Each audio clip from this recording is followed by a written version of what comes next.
ਸਤਿ ਸ਼੍ਰੀ ਅਕਾਲ ਜੀ। अस्सलाम वालेकुम जी। नमस्कार जी। मैं बहुत ही छोटा जा नमाणा,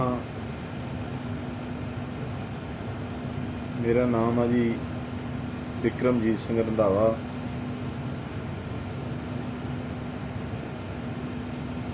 एजुकेशन मेरी है G diploma in electronics and electrical communication from Delhi board of technical education.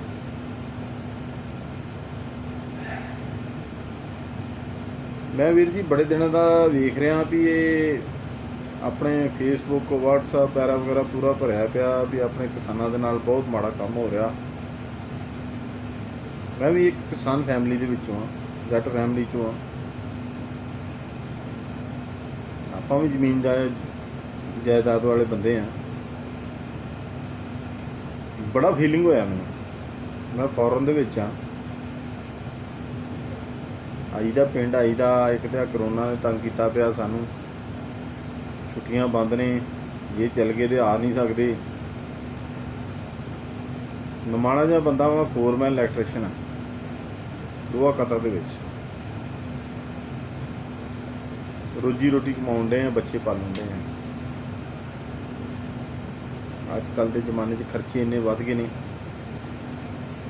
रोटी खानी मुश्किल है भाजी। मैं ज़्यादा नहीं कुछ कहना चाहता, मतलब वीडियो शॉर्ट बनावांगा। मोदी जी नूं लोकी गलत कहण डे। मैं कहना जी मेरी अज 50 साल उम्र आ। 14 दसंबर 1971 दे विच मेरा जन्म होया सी।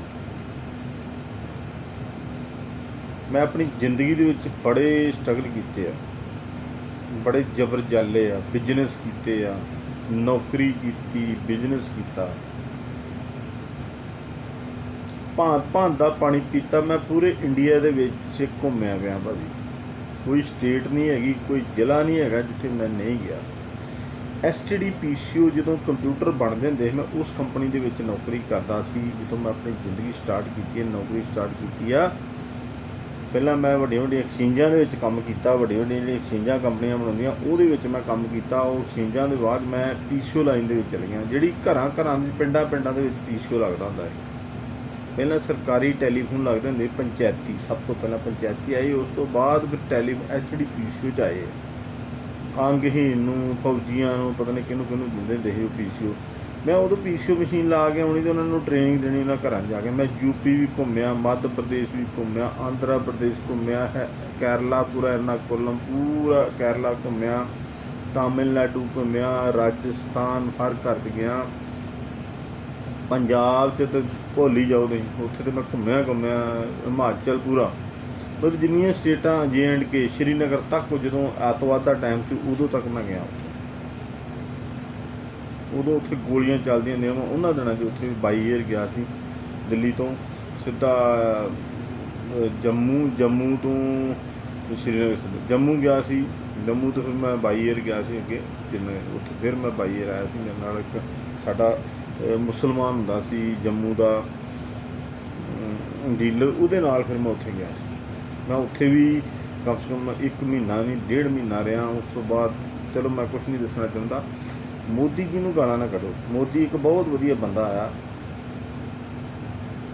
साडे दादे परदादे भी पहले दस, कांग्रेस ने की कीता सारियां ने। इन्हां ने जटां दे नाल कोई चंगा नहीं कीता। जट ने जदों पहला हुंदा सी टाइम, मैं अभी वेख्या, मैं नानके जांदा सी, अपने दादके जांदा सी। ਆਪਾਂ ਫਾਦਰ ਸਾਹਿਬ ਦੇ ਨਾਲ ਰਹੇ ਹਾਂ, ਬਾਹਰ ਫਾਦਰ ਸਾਹਿਬ ਨੌਕਰੀ ਸਰਕਾਰੀ ਕਰਦੇ, ਉਹਨਾਂ ਦੇ ਨਾਲ ਕੁਆਟਰਾਂ 'ਚ ਰਹੇ ਹਾਂ। ਫਿਰ ਛੁੱਟੀਆਂ 'ਚ ਜਾਣਾ, ਜਾਂ ਇਹ ਪਿੰਡ ਵੀ ਰਹੇ ਹਾਂ ਛੋਟੇ ਹੁੰਦਿਆਂ। ਉਦੋਂ ਵੇਖਿਆ ਵੀ ਜੱਟ ਦੀ ਬਹੁਤ ਹਾਲਾਤ ਮਾੜੇ ਹੁੰਦੇ ਸੀ। ਜੱਟ ਦੇ ਹਾਲਾਤ ਕਾਂਗਰਸ ਦੇ ਟਾਈਮ 'ਤੇ ਬਹੁਤ ਮਾੜੇ ਸੀ। ਅੱਜ ਦੀ ਡੇਟ 'ਚ ਉਦੋਂ ਵਿਆਹ ਵੀ ਇੱਦਾਂ ਬੜੇ ਚਲੋ ਜਿੱਦਾਂ ਦੇ ਵੀ ਹੁੰਦੇ, ਬਹੁਤ ਮਾੜਾ ਹਾਲਾਤ ਹੁੰਦਾ ਜੱਟ ਦਾ। ਨਾਨੇ ਹੋਣਾ ਨੂੰ ਵੇਖਣਾ, ਇਹਨਾਂ ਨੇ ਸਵੇਰੇ 3 ਵਜੇ ਉੱਠ ਪੈਣਾ, ਬੋਲਦ ਰੱਖੇ ਹੁੰਦੇ ਸੀ ਇਹਨਾਂ ਨੇ, ਹਾਲ ਵਾਹੁਣੇ ਕਿੱਦਾਂ ਕੀ ਆ, ਬੱਤੀ ਨਹੀਂ ਆਉਣੀ, ਬੁਰਾ ਹਾਲ ਬਾਂਕੇ ਦਿਹਾੜੇ। ਜਦੋਂ ਕਿ ਮੈਂ ਟਿੰਡਾਂ ਵਾਲੇ ਉਹ ਵੀ ਵੇਖੇ, ਖੂਹ ਵੀ ਵੇਖੇ ਆ। ਕਿੱਦਾਂ ਕਿੱਦਾਂ ਕਿੰਨਾ ਸਟਰਗਲ ਕਰਦੇ ਹੁੰਦੇ ਸੀ। ਚਲੋ ਮੰਨਦੇ ਹਾਂ, ਹੌਲੀ ਹੌਲੀ ਇਹਨਾਂ ਨੇ ਕਾਂਗਰਸ ਨੇ ਥੋੜ੍ਹਾ ਬਹੁਤ ਕੀਤਾ ਉਦੋਂ ਵੀ ਬੱਤੀ ਆਈ, ਬੰਬੀਆਂ ਆਈਆਂ, ਪਰ ਅੱਜ ਦੀ ਡੇਟ 'ਚ ਦੇਖੋ ਸਾਨੂੰ ਫਿਰ ਇਹਨਾਂ ਨੇ ਮੋਦੀ ਸਾਹਿਬ ਆਏ ਤੇ ਮੋਦੀ ਸਾਹਿਬ ਨੇ ਬੜਾ ਵਧੀਆ ਕੀਤਾ। ਅਕਾਲੀ ਵੀ ਆਏ ਮੋਦੀ ਸਾਹਿਬ ਦੇ ਨਾਲ, ਇਹਨਾਂ ਦਾ ਗੱਠਜੋੜ ਸੀ। ਅਕਾਲੀਆਂ ਨੇ, ਬਾਦਲ ਸਾਹਿਬ ਨੇ ਬਿਜਲੀ ਵੀ ਫਰੀ ਦਿੱਤੀ ਜੱਟਾਂ ਨੂੰ, ਜਿਹਦੇ ਤੋਂ ਦੂਜੀ ਕੌਮ ਜਿਹੜੀ ਆ ਬਾਣੀ ਹੈ ਜਾਂ ਜਿਹੜੇ ਜੱਟ ਨਹੀਂ ਹੈਗੇ, ਜਿਨ੍ਹਾਂ ਦੀ ਜ਼ਮੀਨ ਨਹੀਂ ਹੈਗੀ, ਉਹ ਕਿੰਨਾ ਉਹਨਾਂ ਤੋਂ ਘ੍ਰਿਣਾ ਕਰਦੇ ਸੀ। ਗੱਲ ਮੈਂ ਟੌਪਿਕ 'ਤੇ ਲੈ ਕੇ ਆਉਣਾ। ਅੱਜ ਜਿਹੜੇ ਤੁਹਾਡੇ ਵਾਸਤੇ ਮੁੱਦੇ ਇਹਨਾਂ ਨੇ ਛੇੜੇ ਆ, ਮੈਂ BJP ਦੇ ਵਿੱਚ 25 ਸਾਲ ਤੋਂ ਮੈਂ ਕਾਰਜ ਕਰਤਾ, ਇੱਕ ਸਿੰਪਲ ਜਿਹਾ ਕਾਰਜ ਕਰਤਾ ਵਾਂ। ਤੁਸੀਂ ਬਿੱਲ ਪੜ੍ਹਿਆ ਹੀ ਨਹੀਂ ਅਜੇ ਤੱਕ ਕਿਸੇ ਨੇ। ਉੱਥੇ 500 ਰੁਪਏ ਦੇ ਬੰਦੇ ਇਹਨਾਂ ਨੇ, ਆੜਤੀਆਂ ਨੇ ਉੱਥੇ ਇਕੱਠੇ ਕਰਕੇ, ਆੜਤੀਆਂ ਨੇ ਇੰਨਾ ਤੁਹਾਡੇ ਕੋਲ ਪੈਸਾ ਕਮਾ ਚੁੱਕੇ, ਆੜਤੀਆਂ ਨੇ ਇੰਨਾ ਪੈਸਾ ਵਾ, ਇਹਨਾਂ ਦੇ ਬੈਂਕ ਭਰੇ ਪਏ ਨੇ ਆੜਤੀ। ਮੈਨੂੰ ਕੋਈ ਆੜਤੀ ਗਰੀਬ ਦੱਸ ਦਿਓ ਭਾਜੀ। ਉਹ ਅੱਜ ਤੁਹਾਡੇ 'ਤੇ ਉਹ ਲੀਡਰਾਂ ਤੋਂ ਬਾਅਦ ਇਲੈਕਸ਼ਨ ਵੀ ਲੜਦੇ ਆ ਆੜਤੀ। ਉਹ ਲੀਡਰਾਂ ਨੂੰ 20 25 30 40 ਲੱਖ ਰੁਪਈਆ ਵੀ ਦਿੰਦੇ ਇਲੈਕਸ਼ਨਾਂ ਵਾਸਤੇ। ਆੜਤੀਆ ਹੀ ਗਾਂਹ ਹੁੰਦਾ ਜਦੋਂ ਇਲੈਕਸ਼ਨ ਲੜਦੇ ਆ, ਆੜਤੀਆ ਹੀ ਗਾਂਹ ਹੁੰਦਾ ਉਹ ਸਾਰੇ ਪਿੰਡ ਨੂੰ, ਕਿਉਂਕਿ ਉਹਨੇ ਕਰਜ਼ਾ ਦਿੱਤਾ ਹੁੰਦਾ। ਜੱਟ ਵਿਚਾਰਾ ਕੀ ਹੈ, ਉਹਦੇ ਕੋਲ ਜਾਂਦਾ ਵਾ ਵੀ ਹਾਂ ਬਈ ਯਾਰ ਇੰਨੇ ਪੈਸੇ ਚਾਹੀਦੇ, ਐਡਵਾਂਸ ਪੈਸੇ ਚੁੱਕ ਲੈਂਦਾ। ਤੁਸੀਂ ਕਿਸੇ ਕੋਲ ਐਡਵਾਂਸ ਲੈ ਲਓ ਪੈਸੇ ਤੇ ਤੁਸੀਂ ਉਹਦੇ ਕਰਜ਼ੇਦਾਰ ਹੋ ਜਾਂਦੇ ਹੋ। ਇਹ ਸੇਮ ਚੀਜ਼ ਆੜਤੀਆ ਕਰਦਾ ਜੱਟ ਦੇ ਨਾਲ। ਜੱਟ ਨੂੰ ਫਿਰ ਉੱਥੇ ਉਹ ਕਹਿੰਦਾ ਹਾਂ ਬਾਈ ਵੋਟ ਇੱਥੇ ਪਾਉਣੀ ਆ, ਫਿਰ ਸਰਪੰਚੀ ਵੀ ਲੈ ਜਾਂਦਾ ਉਹ ਕੱਲ੍ਹ ਨੂੰ, ਉਹ ਜਿਹਨੂੰ ਚਾਹੇ ਸਰਪੰਚ ਬਣਾ ਲੈਂਦਾ। ਆੜਤੀਆ ਅੱਜ ਕੀ ਕਰਨ ਡਿਆ ਵਾ, 500 200 400 ਰੁਪਏ ਦੇ ਬੰਦੇ ਖੜ ਕੇ ਆ ਜਿਹੜੀਆਂ ਸੜਕਾਂ, ਰੇਲਾਂ, ਜਾਮ ਕਾਂਡੇ। ਜਿਹੜੇ ਪੜ੍ਹਿਆ ਲਿਖਿਆ ਜਿਹੜਾ ਜੱਟ ਵਾ, ਕਿਸਾਨ ਆ ਨਾ, ਉਹ ਸੜਕ ਦੇ ਉੱਤੇ ਨਹੀਂ ਆਉਣ ਡਿਆ। ਇੱਕ ਤਾਂ ਉਹ ਕਰੋਨਾ ਤੋਂ ਵੀ ਡਰਦਾ, ਉਹਨੂੰ ਪਤਾ ਵੀ ਕਰੋਨਾ ਹੋ ਜਾਣਾ। ਜਿਹੜੇ ਹੁਣ ਇਹ ਬੰਦੇ ਇਕੱਠੇ ਹੋ ਕੇ ਰੈਲੀਆਂ ਕਾਂਡੇ, ਇਹਨਾਂ ਨੂੰ 15-20 ਦਿਨਾਂ ਬਾਅਦ ਪਤਾ ਲੱਗੂਗਾ ਕਰੋਨੇ ਦਾ। ਬਾਕੀ ਜੱਟ ਦੀ ਜਿਹਦੀ ਪੈਲੀ ਹੈ ਨਾ, ਉਹਦੀ ਪੈਲੀ ਰਹਿਣੀ ਆ, ਉਹਦੀ ਪੈਲੀ ਨੂੰ ਕਿਸੇ ਨੇ ਨਹੀਂ ਛੇੜਨਾ। ਇਹ ਜਿਹੜੇ ਕਹਿਣ ਡੇ ਝੂਠ ਐਵੇਂ ਫਲਾਫੇ ਦੇਈ ਜਾ ਰਹੇ ਆ ਆਪਕੋ ਕਿ ਉਹ ਲੀਜ਼ ਕਰੇਗਾ, ਕੰਟਰੈਕਟ ਕਰੇਗਾ।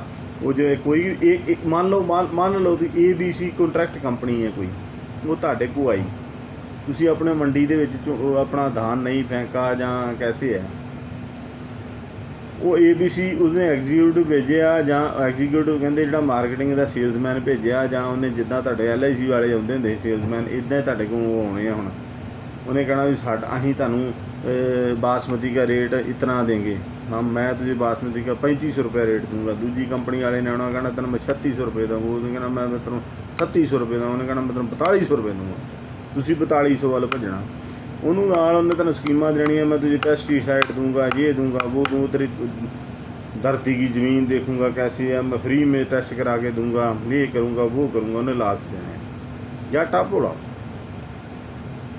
क्योंकि जट का जोड़ा जिमीदार आदमी है वो क्या है, घर से खेतों में सुबह उठेगा, खेतों में मतलब 5-6 घंटे 8 घंटे 10 घंटे सोएगा, उसके बाद वो खेतों में रहता है। ज़्यादा से ज़्यादा सामान लेने के, चलो आजकल मोटरसाइकिल आ गए हैं, पहले गांव में क्या होता था, पूरे परिवार इकट्ठे होते थे, उनका एक ही मुखिया शहर जाता था, वही जो भी खेत खाने पीने का सौदा पत्ता, हल्दी मिर्च मसाला वही लेके आता था, साइकिल पे लेके आ जाते थे, टांगा होता है टांगे पे रख के लेके आ जाते थे। वो ज़माना चला गया, आज लोग एडवांस हो चुके हैं, बच्चे आगे बहुत एडवांस है। ये जो जनरेशन आगे, इनको ये हिंदुस्तान से तो दुखी है सारी जनरेशन, जो न्यू जनरेशन है।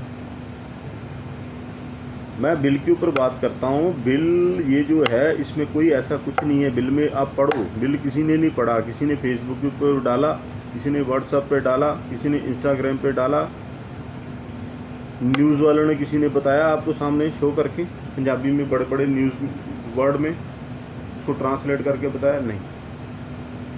सही बिल क्या है, आपको साथ कोई भी कंपनी, आप मंडी में नहीं, आप अपना धान फेंकते हैं, आपके कंपनी वाला कोई भी कॉन्ट्रैक्ट करता है, आपकी ज़मीन को ख़रीद नहीं सकता। वो उसमें स्पेशल लिखा हुआ है कि वो आपने लीज पे उसको ज़मीन दे दी, लीज किया। लीज का मतलब होता है किराए पे देना। लीज अंग्रेज पंजाबी जी कहते किराए ते देना।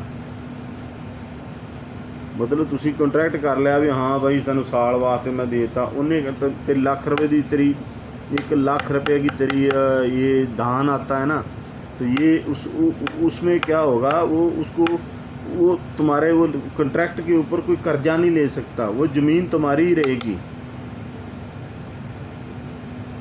और उसमें शर्त है, तुम मालिक हो उस ज़मीन के, तुम चाहो तो उससे कॉन्ट्रैक्ट ख़त्म भी कर सकते हो जब चाहो। ये जो डीसीबीसी के बाद जाना उसमें अमेंडमेंट हो चुकी है। अमेंडमेंट मतलब उसमें चेंजिंग कर दी है मोदी ने, कि तुम किसी डीसीबीसी के पास नहीं जाओगे, क्योंकि डीसी सेंटर का होता है। तुम उसको सीधा उसको बोलोगे भाई मैंने तेरे से कॉन्ट्रैक्ट नहीं करना, जैसे LIC करते हो, पॉलिसी करते हो, सेम पॉलिसी है कि मैं नहीं तेरे से पॉलिसी करानी यार, मैंने LIC की पॉलिसी नहीं करानी, मैंने पॉलिसी करानी है वो HDFC बैंक की, उसकी अच्छी पॉलिसी है, या मैंने किसी और कंपनी की पॉलिसी करानी, उसमें ज़्यादा बेनिफिट है, ठीक है ना। सेम ये चीज़ होगी, किसान की चीज़ वही किसान के पास ही रहेगी, तो वो प्रॉपर्टी है उसकी, पीछे से दादे परदादे पुश्तों से चले, उसको कोई वो ये आज़ाद देश है, इसमें ऐसा कोई रूल नहीं है। आप कभी रूल पढ़ो, तो इसलिए टेंशन लेने की ज़रूरत नहीं है।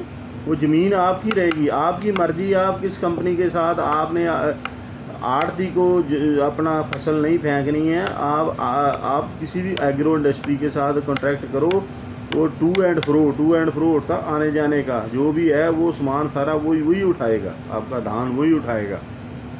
लेकिन वो प्राइवेट कंपनी के साथ आप कॉन्ट्रैक्ट क्यों करोगे? क्योंकि आपको गाइड करेगा, अच्छी गाइड करेगा, एक आड़ती की तरह। क्योंकि आड़ती क्या कर रहा था पूरे हिंदुस्तान में, उसको कंपनियां लालच देती थी कि ये तुझे तुम इतना ये जो दवाई है ना ये डालो धान के अंदर, वो धान जल्दी बन जाए, या कद्दू है या गोभी है वो बड़ी हो जाएगी, फूल गोभी या बंद गोभी, फ्लावर गोभी जो भी होती है, गाजरें बड़ी हो जाएंगी।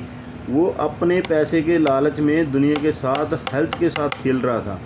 मोदी ने ये बड़ी सारी चीज़ें नोट की हैं कि कोई किसी के हेल्थ के साथ नहीं खेलेगा। अब जो एग्रो इंडस्ट्री वाला बंदा है वो एक्सपोर्ट करेगा उस चीज़ को, वो अपने कोल्ड स्टोर में रखेगा, कल को उसको सऊदी अरब में भेजना है, जहाँ उसने ताइवान भेजना है, जहाँ उसने जापान को भेजना है, जहाँ कहीं भी कंट्री में भेजना है, तो वो उसका क्या करेगा, वो जो कंट्री हैं वो ऐसे सामान नहीं लेती, उसका पूरा टेस्ट करती हैं, अभी ये इसमें कोई केमिकल तो नहीं है। अब हमारे देश हैं इधर, हमारे देशों में कोई भी सब्ज़ी आती है वो पहले केमिकल टेस्ट होता है, उसके बाद वो पास होती है, उसके बाद वो एक्सपोर्ट होती है। इसीलिए देश आगे जा चुके हैं। हमारे उधर मंडी करने वाले ये जो आड़ती बैठे हैं, ये क्या कहते हैं, हाँ भाई उनको एजेंसी मिली होती है, उनको बोलते हैं तुम ये एक बोतल है छोटी सी, ये तुमने यदि 1000 बेच दी तो तेरा ताइवान का नहीं थाईलैंड का तेरा टूर पक्का, जहाँ तुमने थाईलैंड नहीं जाना तुझे हम 50,000 रुपया देंगे। वो अपने 50,000 को थाईलैंड के टूर को देखता है, वो किसी के साथ वो नहीं देखता भी वो सब्जी हो सकता वो भी खाएगा, वो ये चीज़ नहीं देखता। मोदी जी यही चीज़ ख़त्म कर रहे हैं अपने देश से, इसको समझो आप, क्योंकि हमारे देश में यही चीज़ें हो रही हैं।